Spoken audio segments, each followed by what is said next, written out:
Bonsoir, il me faut une audience. Bonsoir, nous sommes le 10 juin 2020, en pleine pandémie. Nous sommes encore plus ou moins confinés et non confinés. En tout cas, je voulais simplement vous dire que je suis heureux de vous voir ce soir. J'espère que vous êtes là, parce que pour le moment, je vois personne. J'attends un petit peu, quelques minutes. Entre-temps, je vais vous dire, donc on est le 19 Sivan, le 19 Sivan 5780, et le 10 juin 2020. Et nous avons un sujet ce soir, c'est « Ayons un cœur pur ». Alors, je vous laisse deviner un petit peu en attendant que je commence de quoi je vais parler.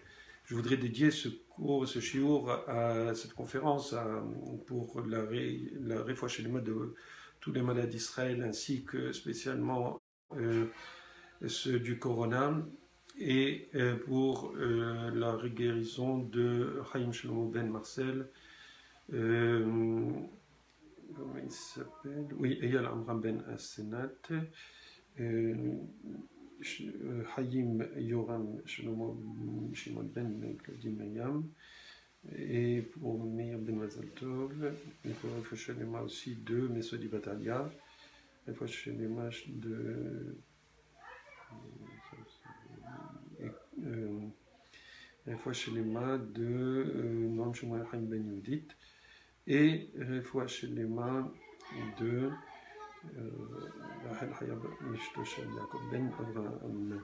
donc voilà, donc Bezrat Hashem, si vous avez des suggestions de personnes, pas des suggestions, on ne les cherche pas, on préfère qu'il n'y ait pas de nom et que vraiment que toute personne ne soit malade, mais j'espère que ce peu de Torah qu'on va donner ce soir va aider ces personnes à sortir indemnes de cette histoire, Bezrat Hashem.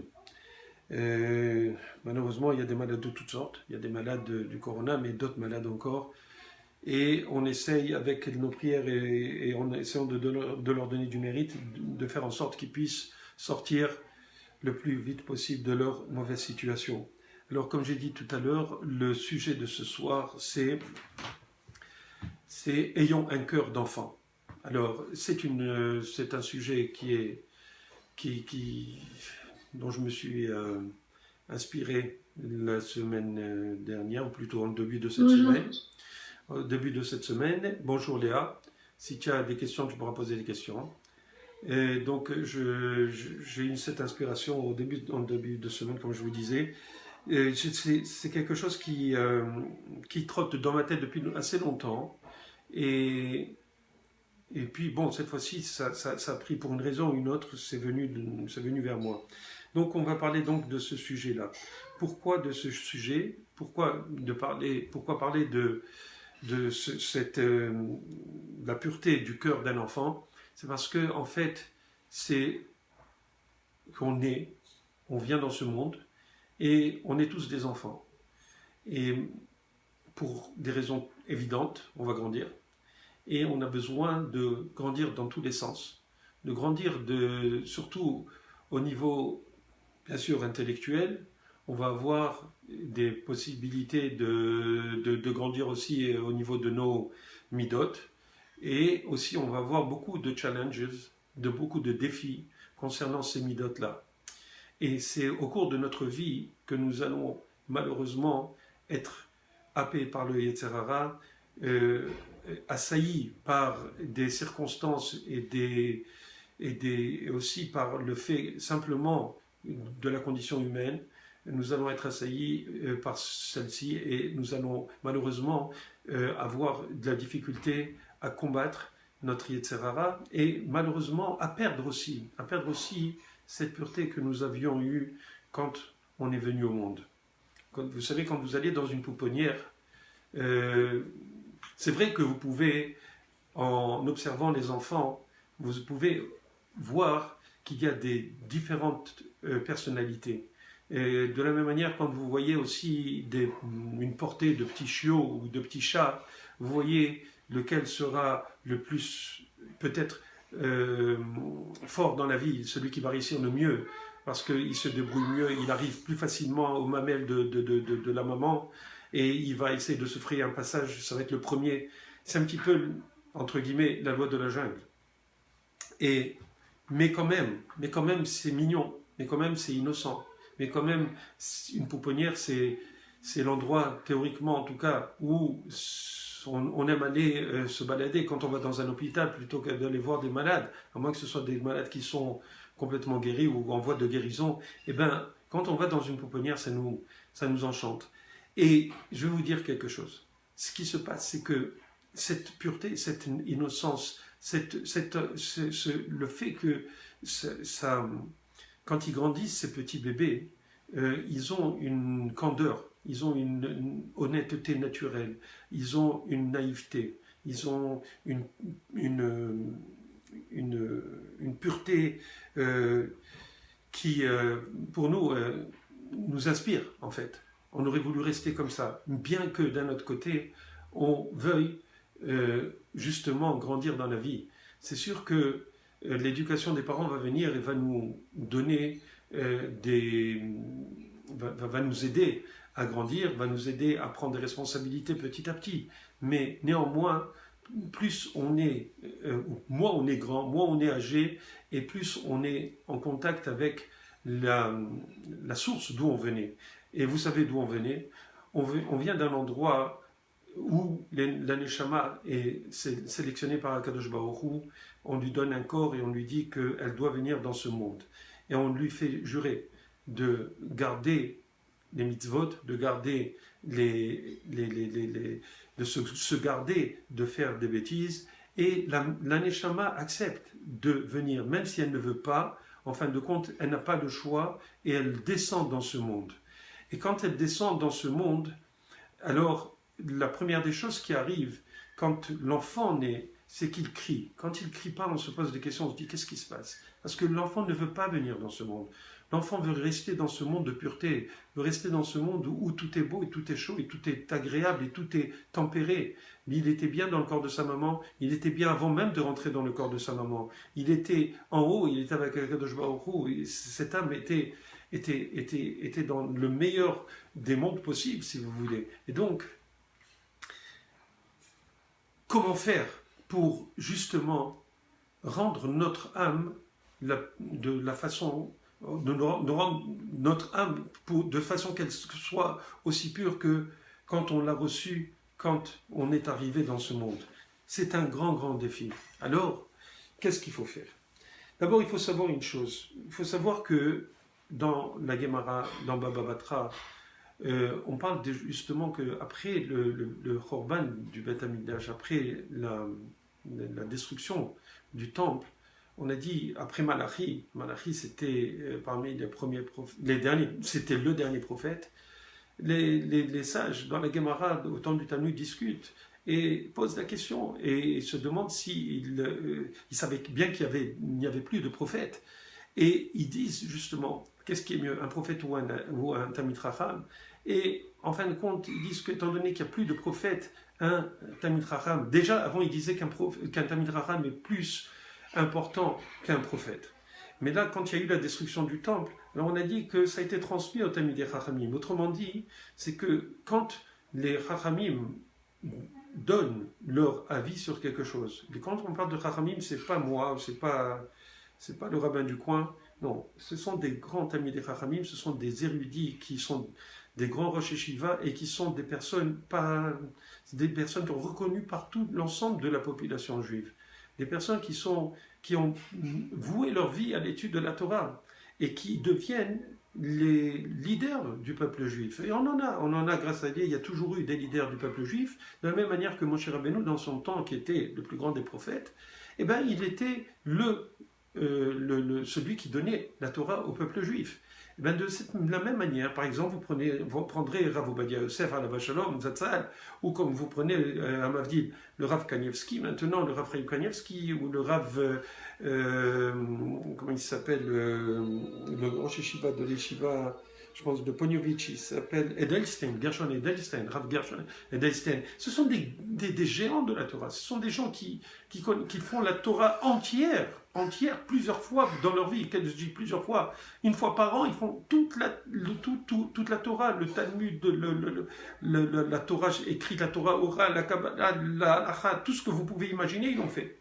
Donc ces personnes-là ont, si vous voulez, le même statut que les prophètes. Mais néanmoins, on dit, il y a une autre opinion, comme je disais, je voulais dire tout à l'heure, c'est qu'il y en a d'autres qui disent que la prophétie a été enlevée aux prophètes, elle a été donnée aux fous et aux enfants. Quand on parle des enfants, les petits-enfants. Et à ce sujet, je voudrais vous dire quelque chose. C'est que ces enfants-là, pourquoi, en préambule, je vous parlais du fait qu'ils venaient d'un monde qui était tout à fait pur. C'est parce que quand ils viennent de ce monde, il reste que cette pureté est encore là. Vous savez, quand un enfant défèque, quand ses excréments ne sont pas mauvais comme ceux d'un adulte, il n'a pas pourquoi c'est comme ça? C'est parce que son corps entier, lui-même, il est encore pur. Il sent bon. Il n'a pas de quelconque chose qui vienne empêcher de le sentir, tellement on aime sentir un bébé. C'est pas seulement au niveau physique, c'est aussi au niveau spirituel. Quand on voit un enfant, on dit rit aux anges. Qu'est-ce que ça veut dire rit aux anges? Qu'est-ce que ça veut dire quand il rêve ou quand on le voit sourire? C'est exactement ça. Ça veut dire qu'il se rappelle de cet endroit où il était en sécurité. Il était avec Akadosh Baruch Hu, il était dans un monde qui était pur. Et bien justement, quand ces enfants-là arrivent et rentrent et grandissent bien sûr dans ce monde, eh bien ils sont beaucoup plus proches de ce monde où ils étaient dans cet état de pureté et donc gardent cet état de pureté. Et je vous ai déjà expliqué peut-être par le passé, je vous ai expliqué que, je ne sais pas si c'était la semaine dernière ou la semaine d'avant, c'est qu'il y a un hester, il y a un voile. Ce voile qui voile la Kadosh Baruch Hu, ce voile qui voile la spiritualité, c'est le corps. Le corps vient et voile, la matière voile la spiritualité. Notre corps voile notre spiritualité. Notre corps empêche notre âme d'exister d'une certaine manière. Ça veut dire qu'elle obscurcit, elle empêche l'âme de briller comme elle devrait briller théoriquement. Et c'est là tout le défi que nous avons dans le monde. C'est de garder notre âme pure dans un corps qui n'est pas aussi pur qu'on devrait l'avoir. Et donc, qu'est-ce qui se passe? Il se passe que notre corps, d'accord, quand il a, comme je vous ai dit, il fait une certaine... il rend opaque, si vous voulez, d'accord, la relation qu'on a avec le spirituel, mais d'un autre côté aussi, il faut savoir que le brain, le cerveau, c'est, si vous voulez, la partie du corps qui est la plus difficile, qui est la plus, comment dirais-je, la plus agressive par rapport à la spiritualité. Pourquoi?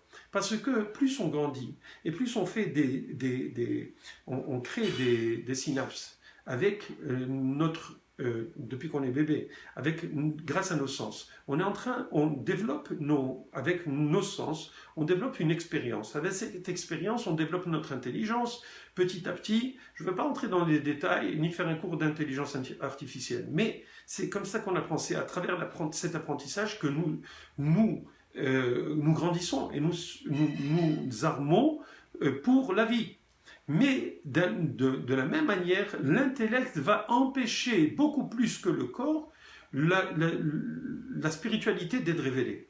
Et c'est pour cela que, par exemple, vous savez que, je ne sais pas si vous avez déjà entendu, peut-être vous avez entendu, certainement, je crois, vous avez entendu parler de Anaël, une certaine fille qui était handicapée et qui, elle, pouvait remonter et avait des capacités de voir des choses et d'être en contact avec ce qu'elle avait passé dans la Shoah, et elle savait d'où c'est qu'elle venait.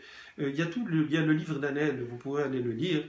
Le Rav Sitruk Zatzal l'avait rencontré, je pense, et il avait parlé avec elle.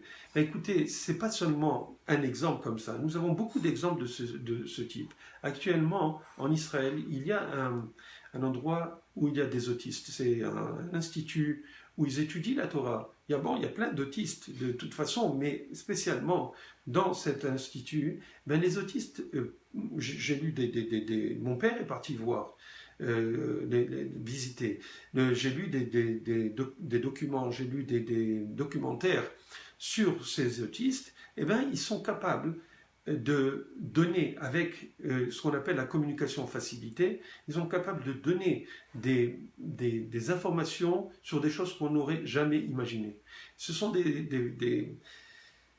c'est comme s'ils étaient connectés avec le monde d'en haut et ils sont capables de donner des informations que personne n'aurait imaginées, des choses que nous ne savons même pas, et quand on va les vérifier, on voit vraiment qu'ils avaient cette capacité et qu'ils ont cette capacité de voir des choses que nous-mêmes nous ne connaissons pas sur nous-mêmes ou sur nos antécédents, etc. Pour vous dire à quel point, qu'est-ce qui se passe chez ces autistes? Ils ont un problème au niveau de leur mental. C'est sûr qu'au niveau de leur cerveau, il y a un problème, il y a un mauvais développement, etc.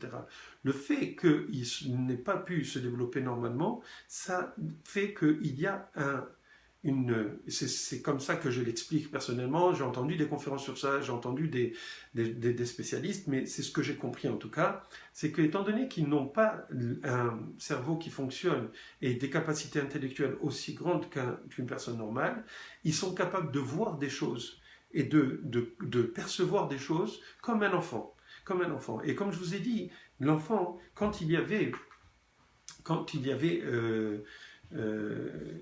des petits-enfants dans le temps, et alors les petits-enfants, ils pouvaient donner des informations. Ils pouvaient donner des informations, et non seulement ça, par exemple, Mordechai, du temps de Haman. Vous connaissez Mordechai? Et quand il est venu, il voulait savoir après qu'Haman, il avait émis le décret contre le peuple juif. Mordechai est venu au Beth Midrash, à la maison d'études, et il a posé des questions aux enfants. Et c'est une façon de tester, si vous voulez, un petit peu le sort, de demander à un enfant, un petit enfant, de dire des paroles de Torah. Et le pasouk, le verset que l'enfant va dire à ce moment-là, va être une indication pour la réponse à la question qu'on se posait ou avant de lui demander de dire un pasouk de la Torah. Pour vous dire à quel point les enfants, de la même manière comme je vous ai dit tout à l'heure que dans Baba Batra, dans le Talmud, on dit que la prophétie a été donnée aux enfants et aux fous, effectivement, les enfants ont des fois pas tous les enfants, mais certains enfants ont une capacité de dire des choses et on se demande pourquoi ils disent des choses comme ça et ça veut dire certaines choses. Maintenant, on ne va pas commencer à devenir fou à cause de ces histoires. Il faut quand même comprendre que c'est pas n'importe qui comme ça qui peut comprendre qu'est-ce qu'un enfant voudrait dire au niveau spirituel en disant ou en faisant quelque chose ou en déclarant quelque chose. Il faut être quand même quelqu'un d'érudit, d'accord? Et donc, ces enfants-là, ils ont comme je vous ai dit, ils ont cette pureté. Et c'est cette pureté qui fait ils ont la possibilité, puisqu'ils n'ont pas leur cerveau qui a été développé de la même manière que les autistes ou d'autres handicapés mentaux, eh bien, ils ont encore ce cerveau qui ne les empêche pas de connecter avec leur âme, et ils n'ont pas, si vous voulez, toute la malhonnêteté ou toutes les tâches, toutes les choses qui imprègnent des adultes. Et donc, on peut des fois leur demander certaines choses, d'accord? Et c'est justement comme je vous ai dit, c'est cette honnêteté qu'ils ont. Parce que les enfants ne cherchent pas normalement en tout cas, à tromper les gens. Les enfants on dit la vérité sort de la bouche des enfants. C'est pas pour rien qu'on dit ça. Il y a quelque chose qui est réel dans cette histoire, c'est que justement, quand un enfant, à moins qu'il ait déjà grandi et qu'on l'a grandi, non pas grandi, non mais grondé, alors c'est vrai qu'il va essayer, s'il est intelligent, plus son intelligence va grandir, et plus il va essayer, il va commencer à, entre guillemets, mentir. Pourquoi? Parce qu'il se crée des films, il se crée des situations, et il va essayer petit à petit de sortir d'une mauvaise situation où il s'est mis lui-même. D'accord? Et donc, cette honnêteté, c'est la chose numéro 1 qu'une personne doit garder. Pour pouvoir rester pur, il faut être honnête. Et honnête, ça... c'est pas seulement honnête, il faut être net. il faut être clair, il faut être précis, il faut être net, c'est-à-dire net avec soi-même. Il faut avoir une capacité de rester connecté avec la vérité, avec l'authenticité. Et de cette manière, quand on est net, alors on devient honnête aussi. On va rester plutôt honnête. Et c'est le challenge, c'est ça le défi qu'une personne devrait avoir. Vous savez, à ce sujet, je vais vous raconter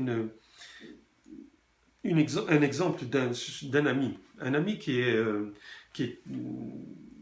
je connais depuis longtemps. Je ne sais pas s'il nous écoute, mais s'il va écouter cette conférence, je ne voudrais pas dire son nom, bien entendu.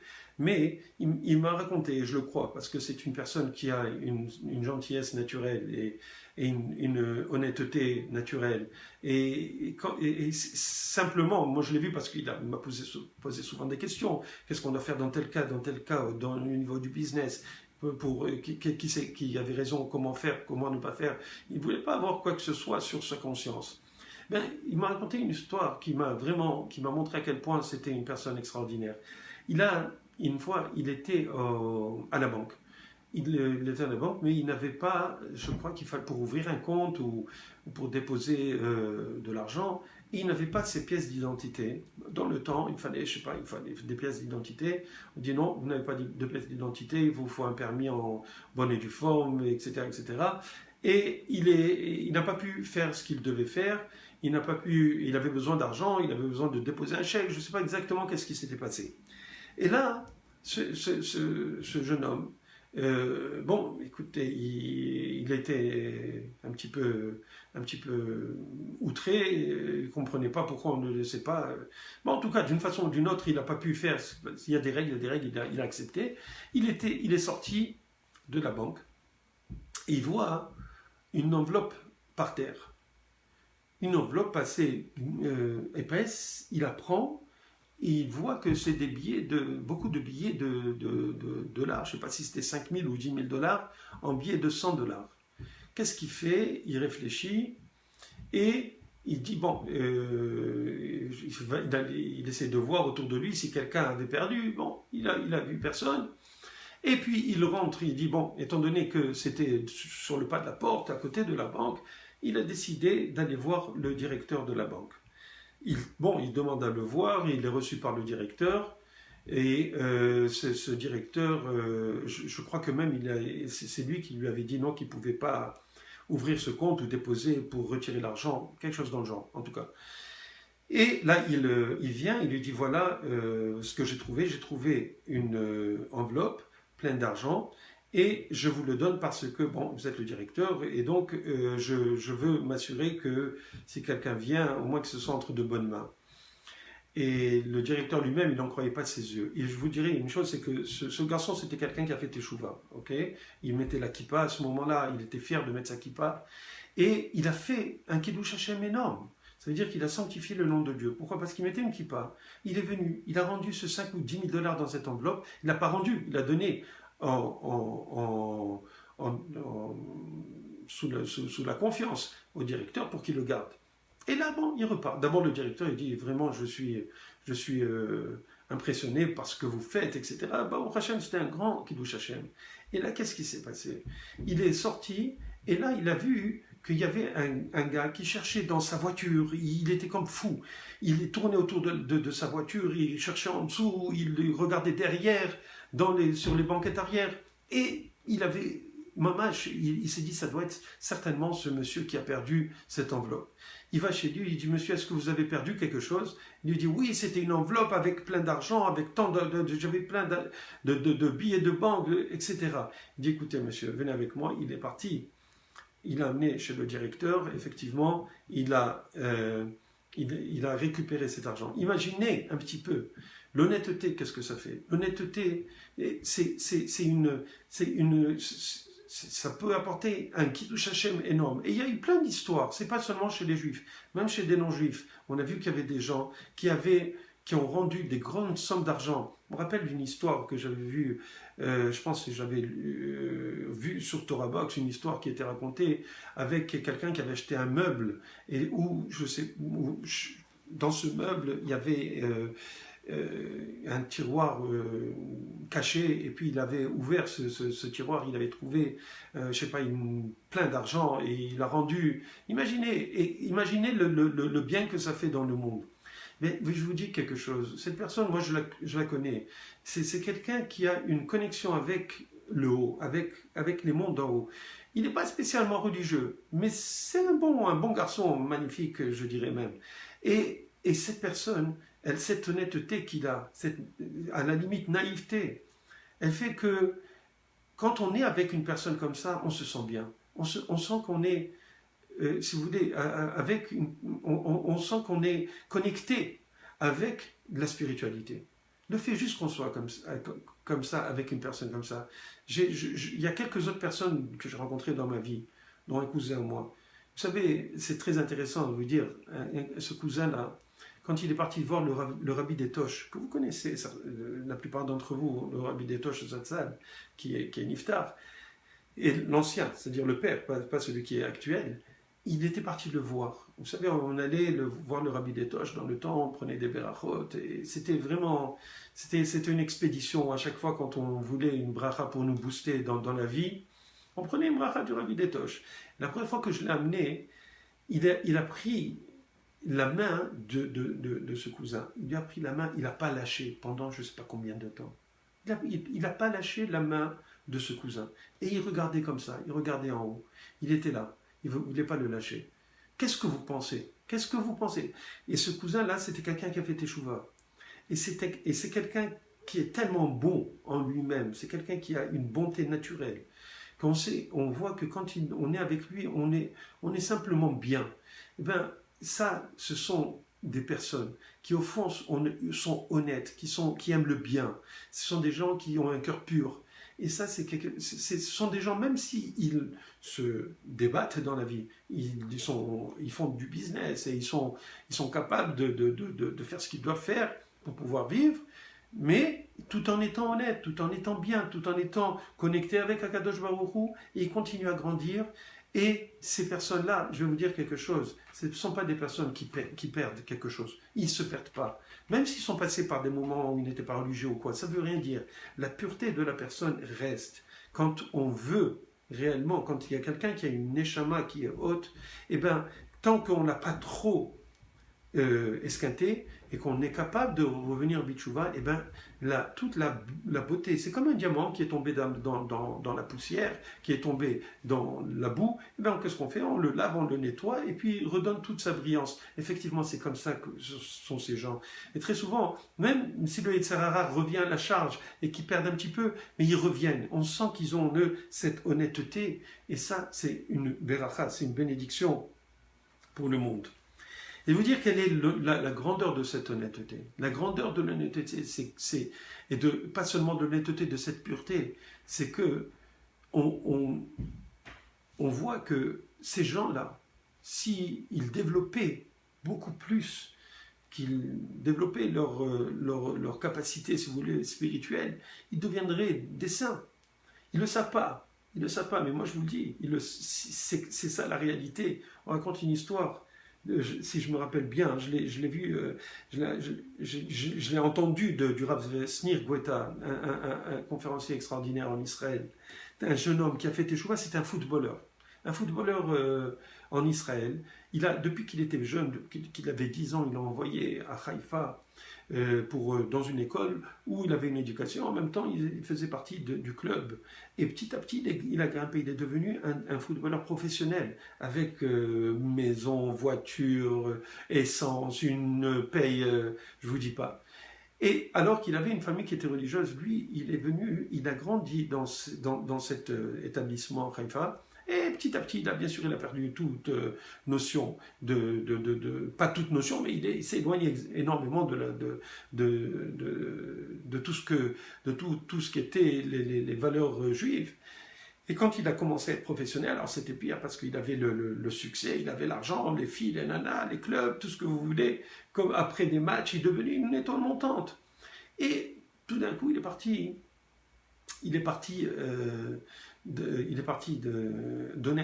à un chiour d'un rave avec un copain qui était un footballeur. Et il a amené un chiour, et là, il a commencé à adorer, à aller. Il allait chaque semaine, une fois par semaine. Parce qu'au moment, il a dit à son copain, tu sais quoi, j'aimerais bien faire 2 fois par semaine un cours. Et alors le copain, il lui dit, ah, là, tu exagères, là, laisse-moi tranquille. En tout cas, le gars, il a commencé à avoir un dilemme. Et le Yetzer Hara, quand il a vu qu'il commençait à grandir, le Yetzer Hara est venu, et il a tapé sur lui. Il lui a donné, vous savez qu'est-ce qu'il lui a donné? Le Yetzer Hara, il lui a donné une réussite énorme. Il y avait comment dirais-je, des clubs de Chutz Laaretz, c'est-à-dire pas d'Israël, qui voulaient l'acheter pour qu'il fasse partie de leur équipe. Et là, il ne savait pas. Et là, il était en train de se poser la question, est-ce que je vais commencer à faire Shabbat? Parce qu'il recommence à faire Shabbat.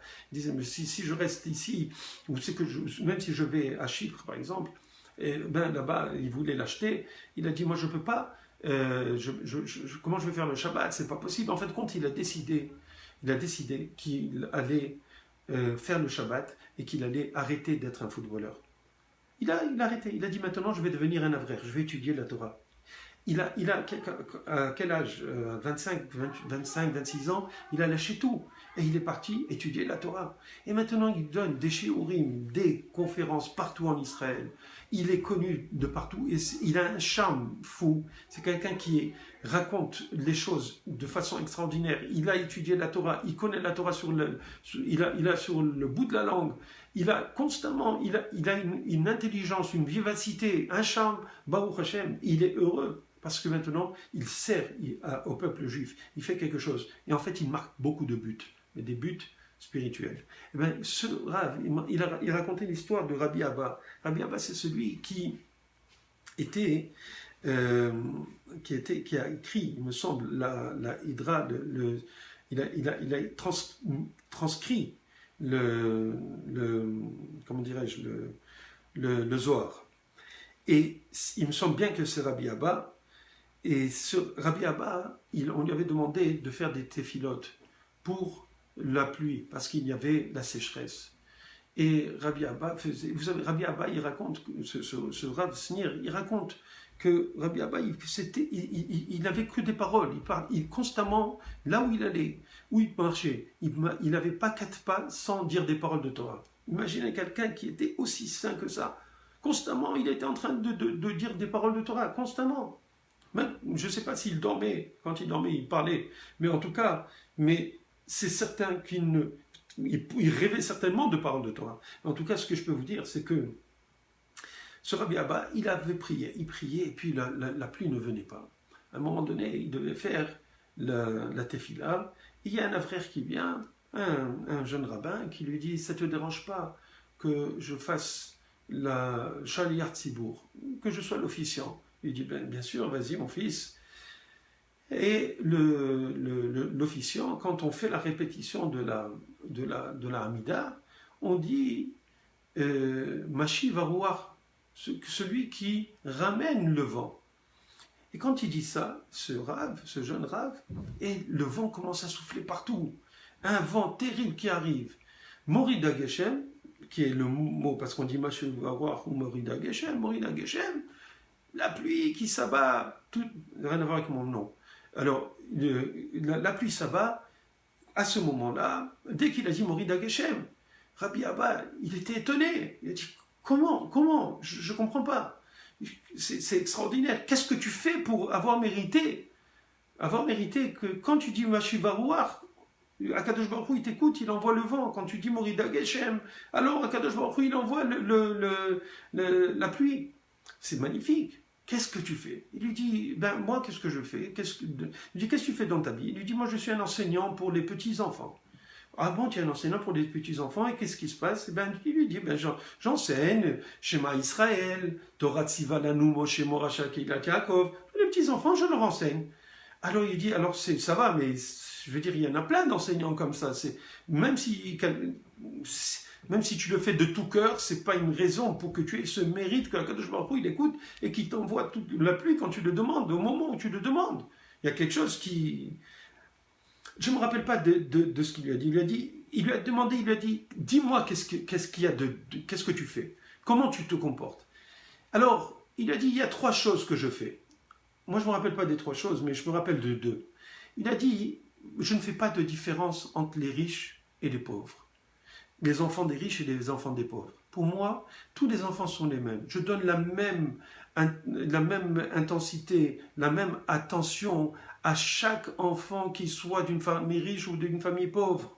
Nous, quand il y a des riches, on veut essayer d'être bien vu, d'être truc. Non, lui, non. Moi, pour moi, une neshama, c'est une neshama. J'enseigne à un enfant qui soit comme ci ou comme ça, de telle ou telle famille, ça n'a pas d'importance. L'essentiel, c'est sa neshama, c'est son âme. Et donc, il lui dit très bien, bon, disons que c'est la deuxième, la première, j'ai oublié, c'était quoi qu'il faisait. Il dit, la troisième, qu'est-ce que tu fais? Il lui a dit que quand un pauvre, il n'a pas de quoi payer, parce qu'avant, les parents, ils donnaient de l'argent aux enseignants, chacun faisait un genre d'école personnelle comme ça, et quand ils avaient confiance dans un enfant, dans un professeur, il lui confiait l'enfant. Bien sûr, il y avait des règles parce qu'on ne pouvait pas prendre plus qu'un certain nombre dans une classe, etc. Et donc, il a dit, quand un enfant d'une famille pauvre ne pouvait pas payer, je l'acceptais, je lui enseignais sans argent. Et là, Rabbi Abba, il a compris. Pourquoi? Parce que cette personne-là, ce tzaddik, si vous voulez, cet enseignant, qui lui ne faisait pas de différence. Pour lui, il prenait son travail à cœur. De la même manière que, je pense que c'était qui je crois que c'était Hanor, qui était un petit enfant d'un arrière-petit enfant de Adam Arishon. Lui, c'était un cordonnier. Et il faisait des chaussures. Avec tellement d'intention, et chaque couture qu'il faisait, il faisait les Shem Shamaïm pour que la personne qui allait acheter cette chaussure qui avait acheté plutôt cette chaussure, puisse utiliser cette chaussure le plus longtemps possible. Et bien, Hanor, c'était un tzaddik, il a vécu je ne sais pas combien d'années, mais c'était un tzaddik aux yeux de Akadosh Baruch Hu. Pourquoi? Parce qu'il mettait tout son cœur à sa tâche. Et bien, non seulement, là on voit que c'était quelque chose qui était matériel, mais même au niveau spirituel, encore plus, quand on voit qu'un homme quand un homme donne son temps pour la Torah, il enseigne à des enfants, et qu'il enseigne avec tout son cœur, et qu'il ne fait pas de différence, on voit que c'était quelqu'un d'extrêmement bon, extrêmement pur, extrêmement honnête, extrêmement net. Et ça, Akadosh Baruch Hu, il adore ça. Quand il y a quelqu'un comme ça, il écoute ce qu'il décide, parce que c'est considéré que c'est un tzaddik. Et c'est pas parce qu'il n'enseignait que des petites choses, mais c'était des petites choses qui étaient des choses énormes, parce que l'enfant qui grandissait avec cet amour de ce professeur, avec cette attention de ce professeur, avec son authenticité à ce professeur, il était imprégné de ce professeur, et ça donnait les futures générations de ce qu'il allait avoir. En parlant justement de cette époque de Adam Arishon, il faut savoir qu'il y avait, après Adam Arishon, vous savez qu'est-ce qu'il y a eu? Il y a eu, d'abord premièrement, il a fait la faute. On en a parlé plusieurs fois. Mais après cette faute, il y a eu le fait que l'homme n'était plus immortel. Et donc, il devenait mortel. Ça, c'est quoi? C'est que Akadosh Baruch Hu, il a décidé à ce moment-là qu'il y allait avoir un changement dans la nature. Pourquoi? Pour que, en fait, le fait que l'homme sente qu'il n'est pas immortel, il va comprendre qu'il a quelque chose à faire dans ce monde, qu'il a un temps où il doit faire son tikkun, il doit faire sa réparation, sinon il va croire qu'il est comme Dieu. Et à un moment donné, il ne va pas se rapprocher de Dieu, il va perdre, en fin de compte, ce pourquoi il est venu dans ce monde. Après Adam Arishon, il y a eu Noach. Et Noach, on sait que quoi? Qu'il y a eu le Maboul. Pourquoi il y a eu le Maboul? Alors on sait que quoi? Que la génération était tellement corrompue, il y avait tellement de violence et tellement de relations tellement interdites et épouvantables, que Akadosh Baruch Hu, il a décidé de quoi? De détruire le monde avec le Maboul, bien sûr en gardant Noach et les animaux avec l'arche. Vous connaissez l'histoire. Et qu'est-ce qu'il a dit à Akadosh Baruch Hu quand il a décidé de détruire la terre, il a dit ki yetzer lev ha'adam ra mineorav. Parce que le yetzer, le penchant de l'homme, le penchant du cœur de l'homme est mauvais depuis qu'il est jeune. Depuis qu'il est jeune, ça veut dire quoi? Ça veut dire quoi, mineorav? Ça veut dire quoi? Est-ce que ça veut dire à ce moment-là que les enfants ont un cœur qui est ras? Non. Est-ce que l'homme est voué dès qu'il est jeune, dès qu'il est petit, il est voué à faire des avérotes? D'une certaine manière, oui, parce qu'on sait que plus tard, il va s'éloigner de Hakadosh Baruch Hu. Mais d'un autre côté, on parle de minéorav. Minéorav, c'est quand il est déjà garçon. C'est je pense en anglais, c'est un lad. Et c'est pas un bébé, c'est pas un enfant, un nourrisson de 2-3 ans. On parle déjà d'un garçon qui est assez âgé, qui a déjà développé, si vous voulez, il s'est éloigné de la pureté qu'il avait quand il était petit, et il a développé des mauvaises habitudes qui le rendent malheureusement, qui le rendent petit à petit, entre guillemets, pourri au fur et à mesure du temps. Bien sûr, c'est ce qui s'est passé quand il y a eu ce déluge, avant ce déluge. Pourquoi avant ce déluge?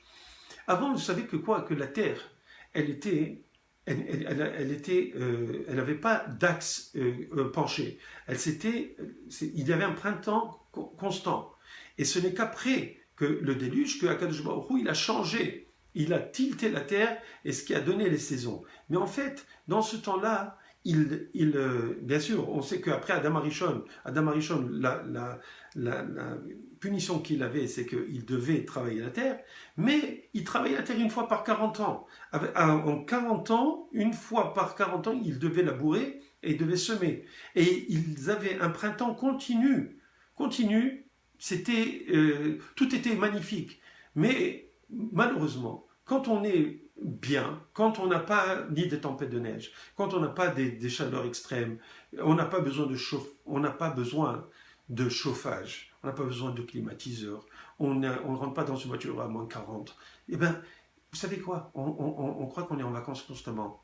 Et le fait qu'on soit en vacances, alors le Yetzirah, il cherche qu'est-ce qu'on va faire pour détruire ce monde. Eh bien, il va faire en sorte que l'homme, étant donné qu'il n'a pas d'autres préoccupations, puisqu'il travaille une fois par 40 ans, eh bien, il n'a pas d'autres préoccupations que de faire le mal, que d'aller au bout de ses désirs. Et au bout, vous savez, d'avoir un peu d'excitation. Alors, qu'est-ce qu'on fait? Eh bien, on fait du Hamas. C'est-à-dire que quoi? Eh bien, on fait des lois qu'on a le droit de voler moins qu'une pomme. Tant que c'est moins qu'une pomme, je donne un exemple comme ça, eh bien, c'est la loi, on a le droit. Donc, chacun venait, tant que c'est pas plus qu'une pomme, chacun venait, il volait tout ce qu'il voulait, petit à petit. Et la personne qui vendait des pommes, eh bien, se retrouvait en faillite. Ça s'appelait le Hamas. C'était la rapine, le vol, qui était institutionnalisé, qu'on a retrouvé encore après à Sodome et Gomorrhe. Et aussi le fait que, eh ben écoutez, c'est excitant de voler, qu'il y ait des guerres, des bagarres, il y avait des saletés qui se faisaient, et bien entendu, au niveau sexuel, c'était la débandade. Pourquoi? Parce que c'est excitant de faire n'importe quoi. Alors quand c'était plus suffisant avec sa femme, on est avec la femme de l'autre, et si c'était pas avec ses propres enfants, avec les hommes, avec les hommes avec les hommes, les femmes avec les femmes, et puis les hommes avec les animaux, il n'y avait plus de limite. Pourquoi? Parce que quand la société a tout ce qu'elle veut, tout ce qu'elle désire, alors elle oublie Akadosh Baruch Hu, elle oublie les valeurs, elle oublie ce pourquoi elle est venue au monde. Et c'est exactement ce qu'il a dit. Alors Dieu, il a décidé de changer. Il a dit, étant donné que à partir du moment où ils grandissent, ils sont mauvais, alors je vais envoyer le Maboul. Mais d'un autre côté, après qu'il a envoyé le Maboul, Dieu, il a dit, il a entre guillemets regretté d'avoir détruit le monde avec le Maboul, avec le déluge. Et qu'est-ce qu'il dit? Vechol, dans la Torah, Vechol, dans Bereshit, dans le chapitre 6, au verset 5, il dit Vechol yetzir marchevot libo rak ra kolayom. Ça c'était avant, excusez-moi, avant le déluge. Mais quand il a dit, après qu'il l'ait détruit, il a dit Lo osif le kalel od. Je ne vais plus, comment dirais-je, me maudire la terre Ba'avour Adam, pour l'homme, qui Yetzer Lev Adam Ra Mineora, parce que le Yetzer le penchant du cœur de l'homme est mauvais depuis qu'il est jeune. Ça veut dire quoi ça? Ça veut dire que d'un côté il a dit qu'il allait détruire la terre parce que justement ce penchant était mauvais, mais d'un autre côté il dit qu'il n'allait plus détruire la terre pour cela. Alors comment comprendre cet état de choses? Eh bien, en fait, on comprend cela de la même manière que le Rav Shimshon, Raphaël Hirsch, il explique cette histoire. Il explique cette histoire avec l'histoire de quoi? Du Het HaEgel. Vous connaissez le Het HaEgel, quand le peuple juif a décidé de faire le veau d'or. Qu'est-ce qui s'est passé? Ils ont fait ce veau d'or, et Akadosh Baruch Hu, il a dit à Moshe Rabbeinu, d'accord? Il a dit Yelecha na Hashem, d'accord? Et c'est Moshe Rabbeinu qui, après que Akadosh Baruch Hu, il a voulu détruire bien sûr tout le peuple, il lui dit, Moshe Rabbeinu à Akadosh Baruch Hu, Yelechna Adonai bekirbenu ki am kesher orefu. Moshe Rabbeinu, il vient et il dit à Akadosh Baruch Hu, je t'en prie, reste avec nous. Pourquoi? Pourquoi il dit ça? Il dit parce que tu sais bien que ce peuple a la nuque raide. Et c'est bizarre, parce que on voit que quoi? C'est justement cette nuque raide du peuple d'Israël qui a fait qu'ils ont péché, et qu'ils ont fait cette faute du veau d'or. Et alors que Akadosh Baruch Hu, il vient et lui dit Veine am kaché orefru. Il lui dit Akadosh Vraiti ataramazé, j'ai vu ce peuple, Veine am kaché orefru. Et c'est un peuple qui a la nuque raide.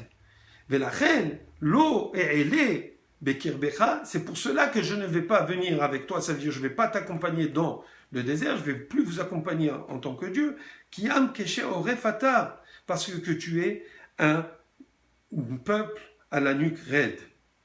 Alors, si Akadosh Baruch Hu, il a dit que cette raideur de nuque, c'est ça qui a créé la faute, eh bien, c'est lui qui a fait ce peuple avec cette nuque raide. Et Moshe Rabbeinu, il vient, il lui dit exactement, il lui dit, je t'en prie, tu sais très bien que ce peuple a la nuque raide, et c'est pour cela que tu dois nous accompagner, parce qu'il est comme cela. Alors il faut comprendre que bien que le peuple juif, il ait justement cette nuque raide, qui soit difficile, qu'il se rebelle contre Akadosh Baruch Hu, il te dit, c'est pas une accusation contre le peuple juif. En fait, c'est quelque chose qui va aider, qui va défendre le peuple juif. Pourquoi? Parce que ce peuple juif, eh bien, sachez que, justement, s'il n'avait pas cette caractéristique, cette force d'avoir et de pouvoir tenir tête à Dieu, parce que c'est en tenant tête à Dieu qu'on voit qu'en fin de compte, il est capable de faire des choses, il a une force. Et bien comment il aurait pu, durant toute l'histoire du peuple juif, où on a vu qu'il y a eu des pogroms, on a vu l'Holocauste, on a vu l'Inquisition, on a vu toutes les difficultés que le peuple juif a traversées, comment est-ce qu'il aurait pu relever la tête, avoir cette nuque raide, s'il n'avait pas justement cette nuque raide, s'il n'avait pas ces caractéristiques de pouvoir tenir et de pouvoir continuer malgré toutes les vicissitudes de la vie, malgré tous les problèmes qu'on a eus, malgré toute la haine et l'antisémitisme qu'on a eu, comment est-ce qu'on aurait pu tenir si on n'avait pas justement cette nuque raide? Mais bien entendu, d'un autre côté, il faut savoir que le peuple juif, il a accepté les 613 mitzvot. Il a accepté, il a dit Naaseh benishma. Il a dit on va faire, on va comprendre. Il était clair pour le peuple juif qui croyait en Akadosh Baruch Hu. La plupart des juifs, et d'ailleurs je vous l'ai déjà dit, ceux qui sont sortis, qui ont accepté la Torah, ils étaient 20% maximum du peuple juif qui ont accepté la Torah. Et pourquoi ils l'ont accepté? Parce que justement, en acceptant, en étant, quand ils ont accepté cette Torah, eh bien, c'est parce qu'ils avaient en eux la capacité de pas la capacité spirituelle, il faut bien comprendre. Ça veut dire qu'ils voulaient au fond d'eux-mêmes être assujettis à Akadosh Baruch Hu. Donc ils voulaient réellement. Mais bien sûr, le Yetzer Hara, il est toujours là. Le Yetzer Hara, il va essayer de tout détruire. Mais qu'est-ce qu'il faut faire à ce moment-là? Alors, il faut savoir que Akadosh Baruch Hu, bien qu'ils aient justement, ils aient eu dans toute l'histoire, on a eu, parce qu'on fait tous partie de ce peuple, on a eu des moments de faiblesse en tant que peuple et en tant qu'individu. Eh bien, Akadosh Baruch Hu, il sait qu'en fin de compte, c'est justement parce que d'un côté, on a accepté la Torah, et d'un autre côté, on continue à l'accepter. Et puis de l'autre côté, bien entendu, on a justement, des fois, on se rebelle. Mais on a justement, parce qu'on se rebelle, parce qu'on a justement cette nugrette. Mais cette nugrette, c'est quoi? C'est justement cet atout qu'on a pour pouvoir continuer à défier le monde, comme il a fait Avraham Avinu. Qu'est-ce qu'il a fait Avraham Avinu? Avraham Avinu, j'ai expliqué déjà qu'on appelait Avraham à Ivri. Avraham à Ivri, parce qu'il était d'un côté du monde et il y avait tout le monde de l'autre côté. Il était Me'ever, il était de l'autre côté de tout le monde. Ça veut dire qu'il tenait tête à toutes les nations, y compris Nimrod qui se prenait pour un dieu.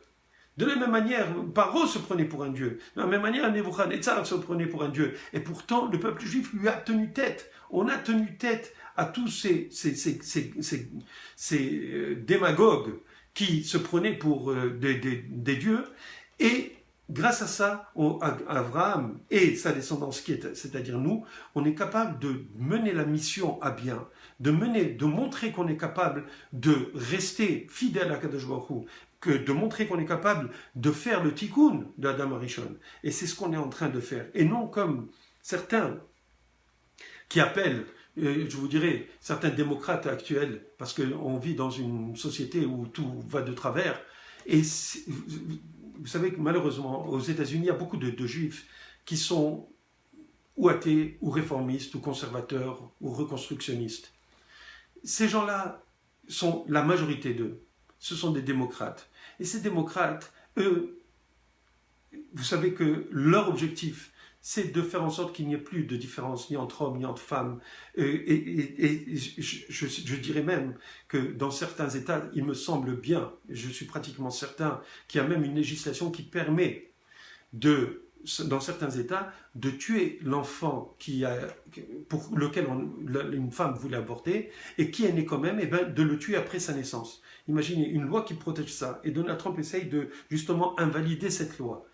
Pourquoi? Parce que qu'est-ce qu'on voit aussi? Pas seulement ça. On voit aussi que l'euthanasie, l'aide médicale à mourir, toutes ces choses-là, c'est de l'euthanasie. C'est quoi? C'est en fait donner des armes aux gens pour se suicider, leur donner une corde pour se pendre. C'est exactement ce que fait la société.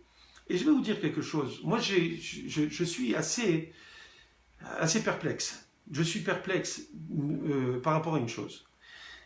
C'est que comment ça se fait qu'on a dépensé des milliers de milliards de dollars pour protéger les gens âgés. La plupart des gens qui sont morts, je dis bien la plupart, et ne m'attrapez pas, je n'ai pas donné un chiffre ou un pourcentage, mais pour qui on a peur?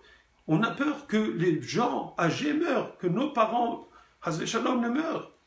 Et donc, les gouvernements ont protégé les personnes âgées. Mais quel est ce paradoxe qui fait que d'un côté, on les aide à mourir, alors que d'un autre côté, on considère que la vie est sacrée et qu'on est prêt à mettre des économies dans le monde en question, et l'économie mondiale en question. Vous savez, on va payer tous, dans les années qui vont venir, tout ce qu'on a utilisé entre-temps de réserve pour continuer à vivre. D'accord? On est d'accord. Donc, quelque part, le monde vit dans un état paradoxal. Comment vous voulez encourager ces vieux à mourir, parce qu'en fin de compte, ils les encouragent à mourir, et d'un autre côté, les protéger? Posons-nous ces questions.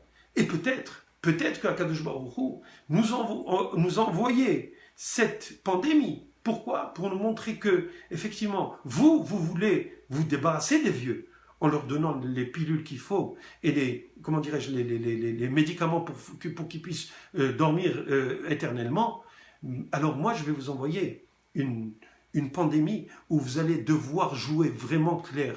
Vous allez devoir jouer les vraies cartes. Vous allez dire qui vous êtes réellement. Vous allez dire qu'en fin de compte, là, vous allez mettre de l'argent pour les tenir vivants, pour vous faire réaliser que vous étiez en train de vouloir liquider la population âgée. Et là, vous ne pourrez pas vous cacher. Vous devrez prendre des décisions pour les protéger. Parce que peut-être vous allez comprendre qu'en fin de compte, c'est ça ce qu'il faut faire. C'est qu'il faut protéger la vie, la sainteté de la vie. C'est quelque chose de très important. Permettez, je dois lire un message. Peut-être qu'il y a une question ici. Mais est-ce que Moshe Rabbeinu a senti un moment de colère avec Hachem? Je suis désolé, mais j'arrive pas à voir très bien le... C'est une longue question et je veux pas trop vous prendre parce que là, j'arrive même pas à lire. Il y a des mots peut-être qui sont pas bien écrits. Mais je ne peux pas répondre à cette question. Ça aurait été bien de le dire sur Zoom. Peut-être que j'aurais pu répondre. En tout cas, de toute façon, il faut comprendre que pourquoi un nahar? Je reviens donc à cette histoire qui est l'Ev Adam Rav Mina Orav. Parce que l'enfant qui est déjà assez grand, en fait, ça vient de quoi, nahar? Ça veut dire que c'est quelqu'un qui veut, comment dirais-je, les nahar. Les nahar, c'est se débarrasser, comment dirais-je, se secouer, pour secouer tout ce qu'il a sur lui. En fin de compte, comment dirais-je, vous savez comme par exemple quelqu'un qui a de la poussière ou un coq ou une poule qui se débat pour enlever toute la poussière et le sable qu'elle a sur elle. C'est un petit peu ça. Un nahar, c'est quelqu'un quand il grandit, petit à petit, qu'est-ce qu'il va faire? Il va remettre en question, d'accord,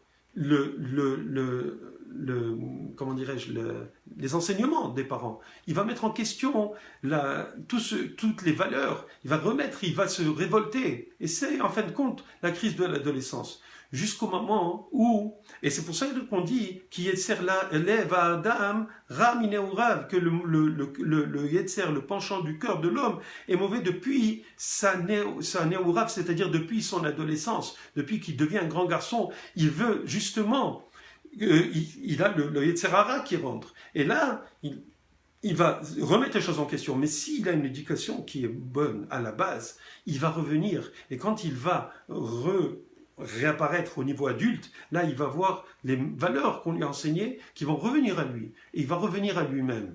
Et c'est pour cela qu'à Kadosh Baruch Hu, il a dit, ne crois pas.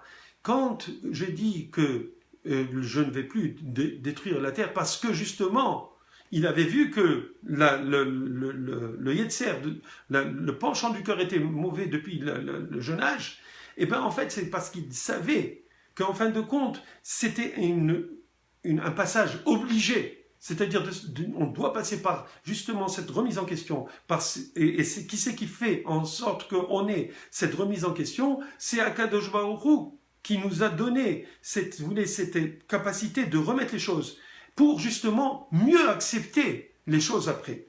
Mais c'est la même chose qui s'est passé. Après qu'on a fait Teshuvah sur le Heta Egel, on doit quand même payer. Mais ça nous a renforcé. De la même manière on a vu que Kadosh Baruch Hu, après Adam Arishon, il a donné certaines punitions. Ensuite, après, Noach, il y a eu une amélioration petit à petit. C'est-à-dire que jusqu'au moment où il y a eu le dévoilement de la Torah, la Torah, elle nous donne en tant que peuple la possibilité de quoi? De justement retrouver cette innocence. De retrouver cette innocence qui est très importante. Juste avant de finir, je ne peux pas malheureusement, je m'excuse, je ne peux pas, posez-moi cette question, envoyez-moi la question, j'essaierai de vous rappeler après pour vous donner la réponse. Je n'arrive pas à lire la question, je m'excuse. Et je voulais vous dire une Mishnah, avant de finir, la Mishnah de Pirkei Avot, dans le Perek Bet, dans le chapitre 2, la Mishnah Tête. Rabbi Yochanan, il a dit à ses 5, il avait 5, comment dirais-je, voilà. Et si vous voulez poser la question, vous pouvez la poser maintenant, par Zoom. Allez-y. Il faut démuter, voilà. Kevod Arav, je Oui. voulais savoir, donc, est-ce que que Moshe Rabbeinu, alors, en s'énervant Oui. contre Am Israël pour le veau d'or et en s'énervant aussi avec Hachem, donc lui-même, on voit qu'il est un peu chez Oref comme Bnei Israël. Ben, d'abord, Est-ce que c'était ça le plan de Hachem, de montrer à Moshe Rabbeinu qu'il est exactement comme Bnei Israël, afin qu'il puisse mieux les diriger en fin de compte? Eh bien, en fait, oui, vas-y. Parce qu'il y a plusieurs aspects dans la question. Je vais d'abord répondre après. Une seconde. Parce que peut-être que Moshe Rabbeinu, il s'est senti un peu supérieur à Am Israël. Genre, moi, j'ai été choisi pour vous délivrer de Mitzrayim. Et donc, Akadosh Baruch Hu, il a fait en sorte que Moshe se sente avec tellement de colère envers Am Israël et envers Akadosh Baruch Hu même, pour lui montrer, mais tu es exactement comme eux. Maintenant, tu vas m'écouter et je vais te montrer comment les livrer mieux, comment les diriger. Tu vas faire des choix avec eux, en fin de compte. Il faut comprendre que Moshe Rabbeinu, Moshe Rabbeinu, il aimait le peuple juif. Il aimait comme ses enfants. Et un père, ou comme une mère. Akadosh Baruch Hu, c'est le père, et Moshe Rabbeinu, il se comportait comme la mère. Et qu'est-ce qui se passait? Il se passait que Akadosh Baruch Hu, il a dit, descends et regarde qu'est-ce qu'il a fait ton peuple. Comme un père, et comme je répète un peu les paroles de mon père là, parce qu'il a souvent parlé de ça, il dit, va voir qu'est-ce qu'il a fait ton peuple. Comme un père, il dit à sa femme, il dit, regarde qu'est-ce qu'il a fait ton fils, ou qu'est-ce qu'elle a fait ta fille. D'accord? Pourquoi? Parce qu'il cherche à ce que la mère, elle vienne adoucir la réaction du père. Parce qu'il faut qu'il y ait un synégore, il faut qu'il y ait un avocat. Parce que la justice ne peut pas se rendre d'une façon catégorique. Comme on dit en hébreu, catégore, c'est l'accusateur, synégore, c'est l'avocat. D'accord? Eh bien, en fait, Moshe Rabbeinu, lui, Akadosh Baruch Hu ne pouvait plus se redévoiler. Il s'était dévoilé. C'est vrai? Donc, Moshe Rabbeinu, tout le monde avait accepté que c'était lui le transmetteur entre Akadosh Baruch Hu et eux. Les Béni Israël, ils avaient accepté ça. Donc, qu'est-ce qu'il fait, Moshe Rabbeinu? Il a dû jouer le jeu de Dieu et de lui-même. Autrement dit, du père et de la mère. Premièrement, il fallait qu'il montre, il a lâché les tables de la loi qui se sont détruites, d'accord, qui sont tombées, qui se sont détruites, parce qu'il n'y avait plus de raison, et pour montrer sa colère. D'accord? Parce qu'il faut qu'il y ait de la colère. Il faut qu'il montre que Dieu est en colère. Mais d'un autre côté, lui, en tant que Sanégor, en tant qu'avocat, il vient, il dit à Dieu, tu sais bien que c'est un Am Kesheoref, tu sais bien que c'est sa force, la force du peuple juif, la force du peuple juif de tenir tête à tout le monde, à tous les peuples. C'est quoi? C'est-à-dire que si on avait la capacité de tenir tête, c'est qu'on a quelque chose en nous qui nous permet, cette force qui nous permet d'accepter les 613 mitzvot. Mais c'est vrai qu'on peut faire des erreurs.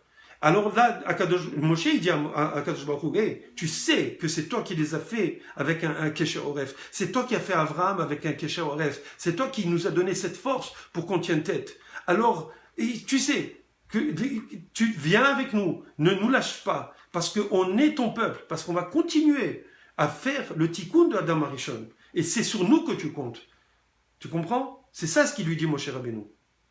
Ça va? Ok, je comprends. Tu comprends? Oui, Tu comprends? C'est bien que tu me poses la question, ok?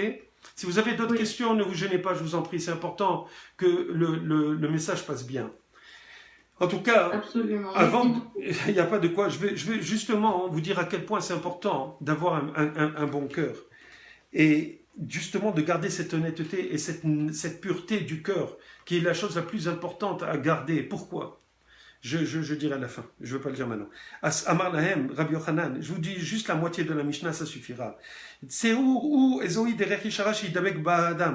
Sortez et regardez quel est le derer, quel est le chemin droit qu'un homme doit garder, auquel il doit coller. Rabbi Lezer, il dit comme ça, Aïn Tova, un bon œil, c'est-à-dire de voir les choses toujours positivement chez l'autre, ne pas être jaloux de l'autre, de vouloir que l'autre gagne, que de vouloir le bien des autres. Ça, c'est un Aïn Tova.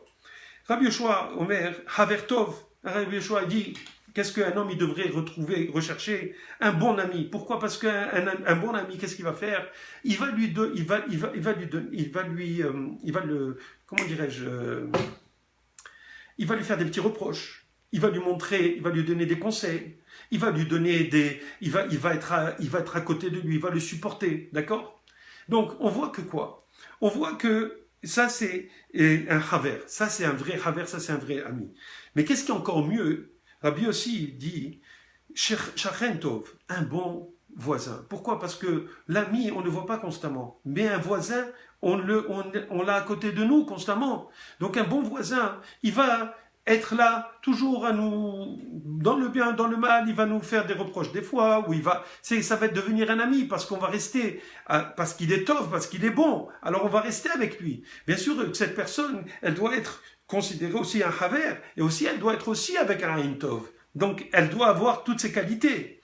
Rabbi Shimon Omer, Haroet Anolad. Rabbi Shimon, il dit celui qui voit l'avenir. Pourquoi? Parce que quelqu'un qui voit l'avenir, il peut dire à quelqu'un, regarde ce que tu es en train de faire, voilà ce que ça va donner. Tu es en train de faire une grosse bêtise. Ça c'est quelqu'un d'intelligent, c'est presque un prophète. C'est un Tamid Chacham, un Chacham, Haroet Anolad. Alors quelqu'un qui est comme ça, mes chers amis, il va aider cette personne. Donc chacun devrait avoir la possibilité d'être avec quelqu'un qui est aussi clairvoyant, parce que la clairvoyance aide la personne dans le monde.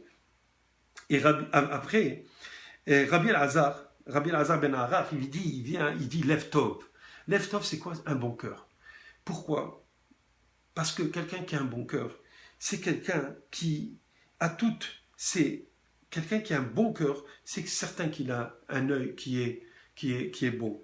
Ça veut dire qu'il ne va pas voir les choses de façon mesquine, il ne va pas être envieux, il va pouvoir être un bon ami, il va être un shachen tov, il va être aussi un bon voisin, et il va voir justement, parce que le cœur voit des choses que la raison ne peut pas voir. Quelqu'un qui a un lev tov, quelqu'un qui a un cœur bon, il n'a pas de limite. Eh bien, Amar Lahem, Rabbi Yochanan, il a dit à ses étudiants, Roé Ani et divrei Elazar ben Arach mi divrechem. Il dit, de vos enseignements, je vois, de tous vos enseignements, je vois l'enseignement de Rabbi Elazar ben Arach.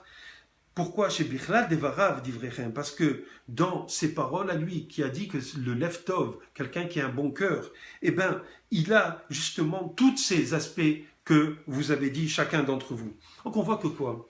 Si Rabbi Elazar ben Arach, il dit qu'un homme, il devrait s'attacher à quelqu'un qui a un Lev Tov, qu'il devrait chercher tout le temps quelqu'un, et que lui-même, il devrait avoir un Lev Tov, ça veut dire que c'est la meilleure des choses qu'une personne peut avoir, mes chers amis.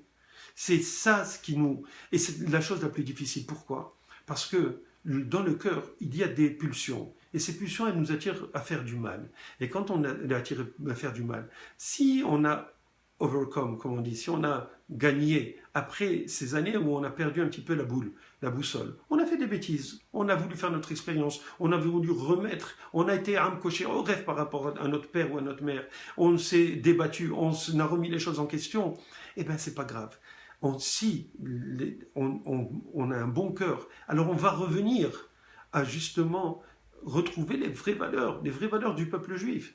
Et c'est exactement ce qu'il faut savoir, c'est que quand quelqu'un il garde un cœur qui est pur, un cœur qui est bon, eh ben il va avoir justement l'appréciation de Akadosh Baruch Hu. Parce que qu'est-ce que Akadosh Baruch Hu veut? On dit Rahamana liba bare, que le Akadosh Baruch Hu, Rahamana qui est Rahamim, qui est miséricordieux, le miséricordieux, qu'est-ce qu'il veut? Il veut le cœur. Vous savez, on dit quelque chose qui sort du cœur, rentre dans le cœur. C'est comme cela qu'on reconnaît les vrais amis. Parce que il n'y a pas d'écran entre un ami et nous. Alors quand il a un bon cœur, il nous dit ce qu'il a sur le cœur, eh bien on a, ou pas seulement ce qu'il a sur le cœur, même ce qu'il pense de nous, il nous le dit avec sincérité et avec gentillesse, eh bien on sent que c'est vrai. Parce que justement, il n'y a pas cet écran entre les âmes. Parce que justement, ce sont des âmes, mes amis. Mes âmes, parce que les amis sont faits par des âmes qui n'ont pas d'intérêt si vous voulez, corporelle entre eux. C'est vrai que dans les amants, quand on parle d'un couple qui s'aime, c'est aussi le même principe, c'est qu'ils doivent s'aimer, ils doivent être pas seulement amoureux, ça veut dire que c'est encore des âmes, mais aussi amis.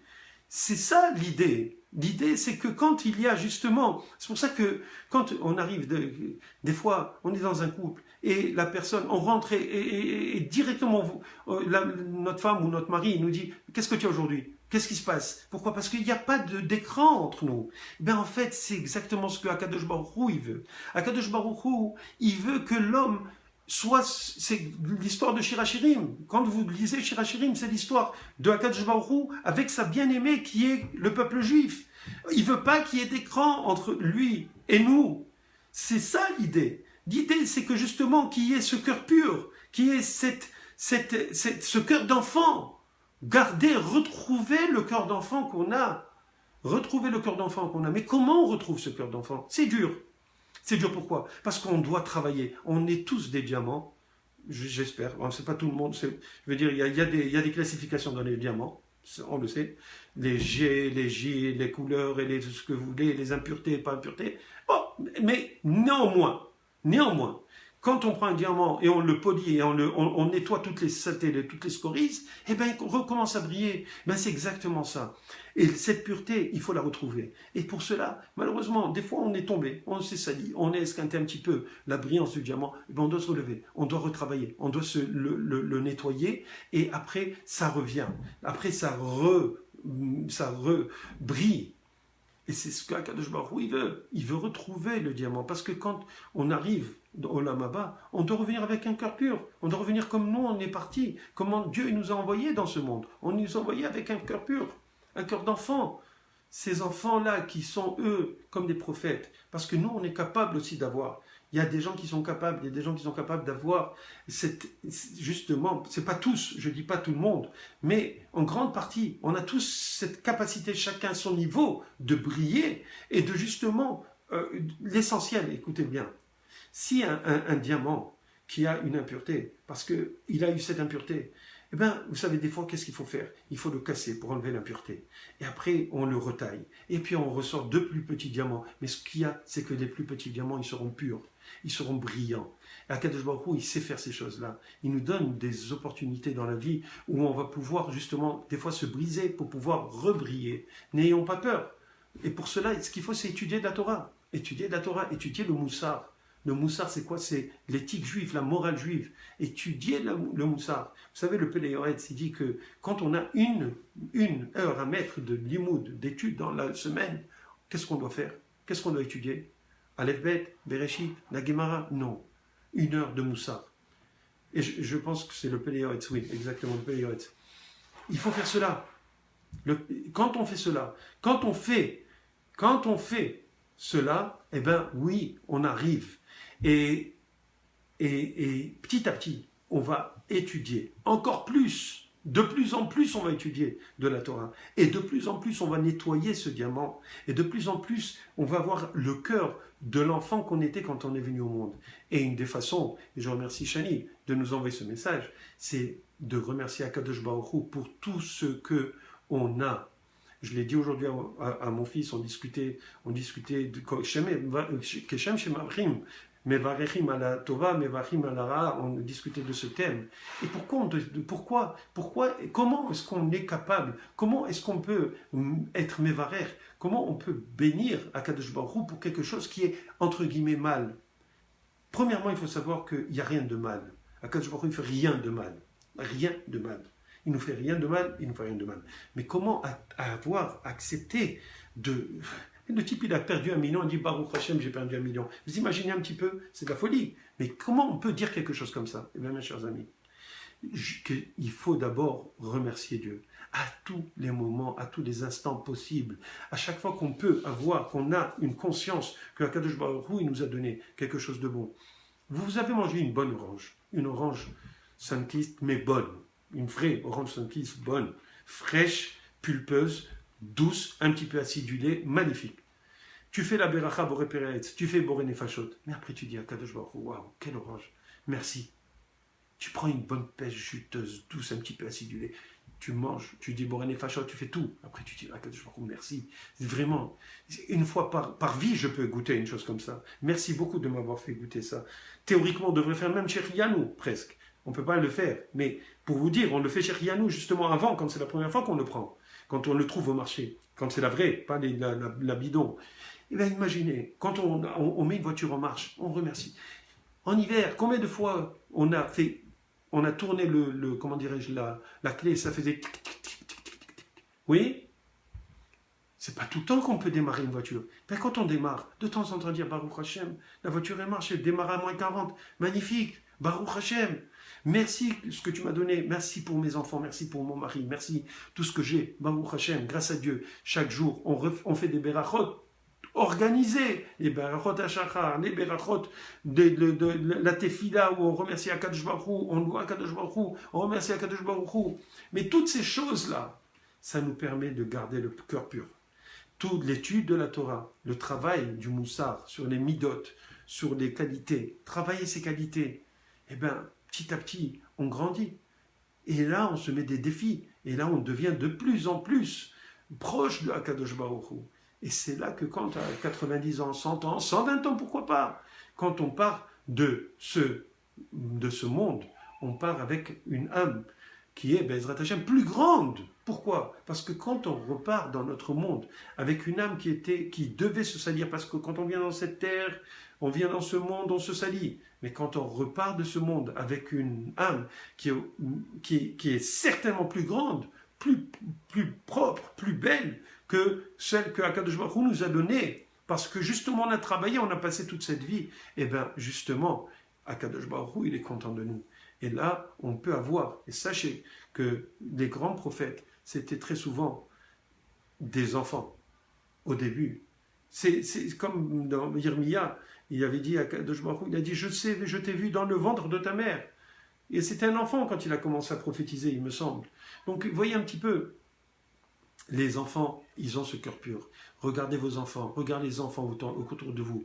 Dites-vous, c'est nécessaire de grandir intellectuellement, c'est nécessaire de prendre des responsabilités, mais de garder cette pureté, de pouvoir rire aux éclats, de pouvoir être un petit peu insouciant tout en étant soucieux de la grandeur de Akadosh Baruch Hu, de notre responsabilité par rapport à notre prochain et par rapport à nous-mêmes, par rapport à Akadosh Baruch Hu. Voilà, c'est un petit peu ce que j'avais à vous dire. Je crois que j'ai un message ici. Oui. Bon, ce que je voulais vous dire en fin de compte, Bezrat Hashem, j'espère que ce cours va vous faire grandir autant que moi, parce que quand je le donne, je me convainc que ce que je dis c'est vrai. Et j'essaye moi aussi de rester comme un enfant. Et Bezrat Hashem, j'espère que tout le monde, qu'on grandira et qu'on pourra à 100, 110 ans, 120 ans, avoir un cœur beaucoup plus pur que celui d'un enfant. Bezrat Hashem, j'espère que vous allez partager. Je vous en prie, c'est bien de le faire, parce qu'on veut justement que ces paroles de Torah soient réellement, qu'ils aient le plus grand impact et le plus large impact possible. Partagez-le sur les médias sociaux, partagez-le autant que vous le pouvez. Ça fera du bien à tout le peuple juif et à vous-même, certainement. Je vous donne rendez-vous, Bezrat Hashem. Il me semble que la semaine prochaine, on va faire un cours sur questions et réponses, parce qu'on a eu une demande comme ça. Je pense que c'est bien. Si vous le voulez, on fera Bezrat Hashem, donc mercredi soir prochain, un cours sur Zoom et en direct, sur Facebook en direct, pour avoir pour avoir la possibilité de poser des questions, et j'espère pouvoir vous répondre avec l'aide de Dieu. Et donc partagez le maximum quand vous voyez la publicité pour le cours de la semaine prochaine, s'il vous plaît, partagez-le au maximum, comme ça Bezrat Hashem, on pourra être encore plein de personnes pour poser ces questions et pour y répondre. Alors merci beaucoup d'avoir participé, et on se revoit Bezrat Hashem la semaine prochaine.